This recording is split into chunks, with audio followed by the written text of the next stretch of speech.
Now back to my exclusive interview with Periscope CEO Kayvon Beykpour. I asked him which presidential candidate has the best account. The one thing that we're not used to with politicians is just them being real with us. So I would love to see, Carly or Hillary or whoever, in the car on the way to the next event, just go live and be like, guys, this was the most stressful day ever. Let me talk to you about it. We know their platform. We've heard them, speak at the podium. I think it's that genuine interaction that Periscope can allow for, and we'd love to see them use. Now, you were Apple's App of the Year last year. I know that's pretty hard to beat, but what's going to be the big milestone in 2016? 2016 will be the year of what? I think you'll see a lot of things from us. You'll see us invest a lot more in content discovery. Now that there's so many we just announced this morning at 4 a.m. that we've had 100 million broadcasts created on Periscope, we're really proud of that number, but that's a lot of broadcasts. And when you have that much content, it's really important to have content discovery be really easy and fluid and just powerful. And so you'll see a lot more from us in terms of letting you discover content that's interesting and content that you're likely to want to watch. We want to make it more, we want to give broadcasters more creative tools. You'll see more exciting integration with Twitter. There's a lot that we're excited about. And what about monetization? How much are you focused on Periscope specific monetization at this point, or is it going to happen through Twitter and promoted tweets around Periscopes that you can see within Twitter itself? Right now, the focus for us is building a product that people love to use, and I think that focus has been serving us well because we've been enjoying this explosive growth, and we think that singular focus on the consumer experience is really, really important. And the reason for that is we know that if we do that well and we've built a product that people love to use, that we can make that into a sustainable business and focus on monetization afterwards. So right now, the focus is still making people love Periscope, and whether that be through integrations with Twitter or whether that be investing in the Periscope real estate itself, we'll be doing both of those things. But now the hearts and comments will live on in this Twitter integration, right? The live feedback is super cool, but it also can be problematic. I mean, harassment is a problem as a woman on Periscope and Twitter. I've experienced that problem. What are your plans to deal with that? Great question. It's something that we've learned a lot. Harassment and trolling is a problem on the internet, and it's particularly important for live video to make sure that that's addressed and handled with care. That's one of the things we're focusing on this year. One of our upcoming releases, the biggest aspect of it is actually some improved tools around moderation, and I think. How do you do that, though?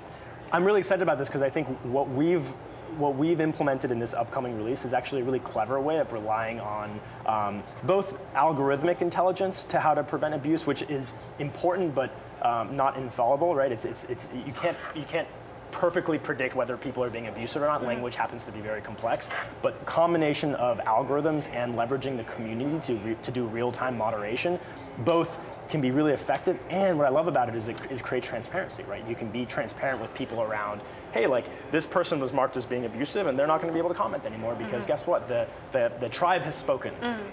And so, there are no silver bullets. Ban people from commenting. I mean, there are a variety of implications to, depending on how severe the crime is.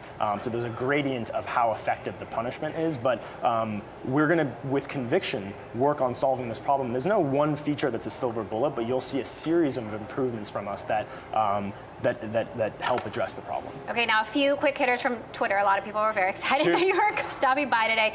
Any plans for a web interface? It's just mobile right now. What about desktop business users? So Periscope as a consumption experience is possible on the web right now, but the sort of springboard to that is you see a tweet with a link or someone sends you a message with a link to a Periscope and it goes there.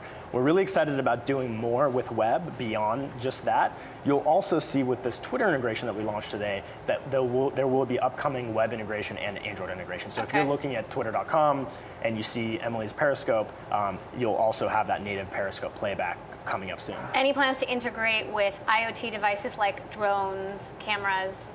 We're really excited about that space. Nothing specific to announce now, but I would love to do this again sometime soon. One day I'd love to stream my kid's soccer game from my camera to his grandparents in their living room on Apple TV or something. Well, Apple TV was our first foray into this, so I don't know if you've used the Apple TV app, but we're really proud of that.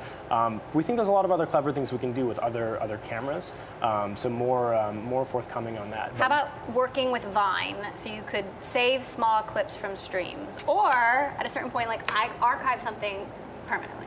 Yeah, well, archiving something permanently is something that we've thought a lot about, actually. You know, we have this 24-hour restraint with Periscope right now, but we've seen one too many broadcasts that just deserve to live on, right? Whether it's the refugee crisis or something else that you just want to keep, we think broadcasters should have the choice to keep their content around. So that's another thing you'll see from us coming up soon. So you are going to allow it? Yeah.